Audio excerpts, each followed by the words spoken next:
बोलवलंय? म्हणजे तुम्हाला पण बोलवलं ते ना? हो. मला ते जेवणाच्या ताटानं उठवला, म्हणला असशील तसा पळत ये. पण आपल्या दोघांना एकत्र का बोलवलं असेल यानं? काय माहित ते गेले कोणाट आला पण नाही. विचारायला पाहिजे.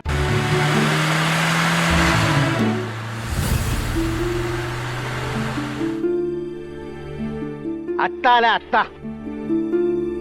काय ते जदा इथे यायचं टायमिंग आहे. बोलवला जेवणाच्या ताटानं बोलवलं मला. हा कशाला बोलवलं मला?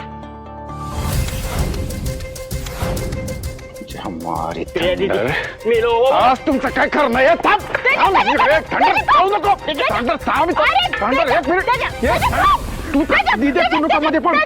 मारू शकत मी. ते जदा एक मिनिट, एवढं चिडायला काय झालंय तुला? इथे तू नको मध्ये पडूस. मी याला सोडत नसतोय. हे बघ आत्ताच करड फुटले. उगाच बसायचं वांद करून ठेवशील. बसायचं आता उभं राहायचं पण वांदे करून ठेव. अगं दिदे काय चाललंय तुझं? एवढं का चिडतोय? हे सगळं ना तुमच्यामुळे झाले. तुम्ही दोघांनी माझा जोकर केलाय आणि त्यामुळे माझ्या आयुष्याची सर्कस सुरू झाली आहे. असं एवढं काय केलंय आम्ही? काय केले? मला प्रेमनाथ पवार कोणी बनवलं? आम्ही. माझा रोपडा कोणी बनवलं? आम्ही. आणि यात माझी वाट कोणी लावली?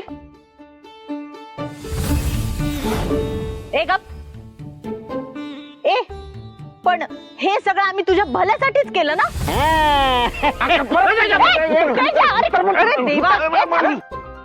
हे करते भलं म्हणे. कसलं भलं? या प्रेमनाथ मुळे माझं खरं प्रेम माझ्यापासून लांब जायला लागले. रोज काय ना काहीतरी घडते. आणि दिदे तुला काय माहित नाही काय परवा माझ्यात आणि वैद्यांच्यात काय झालं ते? त्यावरनं अजून वाद सुरू आहे आमच्यात. परवा ठेणगी पेटली, भडका उडालाय. कर झाले आता कर. आणि या सगळ्याला कारणीभूत तुम्ही दोघं आहे.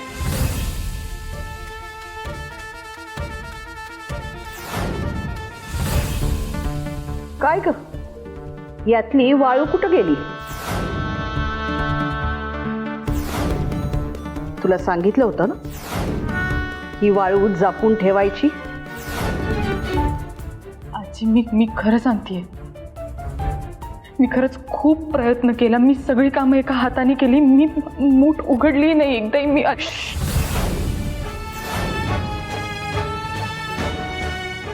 आता म्हणू नकोस. तुम्ही द्याल ती शिक्षा भोगायला तयार आहे. त्यापेक्षा यो विचार कर की मी तुझ्या मुठीत वाळू कशाला दिली, त्याच्या मागे काय कारण होतं. अशी बघत बसू नको. मला तुला हेच दाखवून द्यायचं होतं की नाती वाळूसारखी असतात. आपल्याला वाटतं आपण मूठ जाम घट्ट बंद करून ठेवली आहे. समजा आपल्या हातात आहे, समजा घट्ट धरून ठेवलंय. पण नाही, मूठ उघडल्यावर कळतं आपल्या हातात कायच नाही.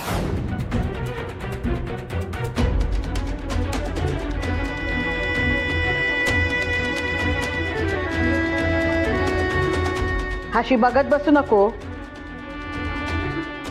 माझ्या चेहऱ्यावरच्या सुरकुत्या उगाच नाही आलेल्या. या सुरकुत्या म्हणजे गेलेल्या कित्येक पावसाळ्याच्या खुणा आहेत. समजलं काय? मोठ्या तोऱ्यात मला सांगून गेलीस ना, मी आणि तेजा आमचं काय ते बघू. मग काय बघितलं तुम्ही? नाही आजी, ते मला त्या अर्थी नव्हतं म्हणायचं खरं तर. ते आता माझं ऐकायचं. जरा स्वतःचं खरं म्हणायचं बंद कर. माझं असं हाय, माझं तसं हाय असं बोलायचं नाही. तुम्हा आजकालच्या पिढीला ना मोठ्यांशी कसं बोलायचं हेच कळत नाही. त्यांनी काही सल्ले दिले तर ते तुम्हाला पटत नाही.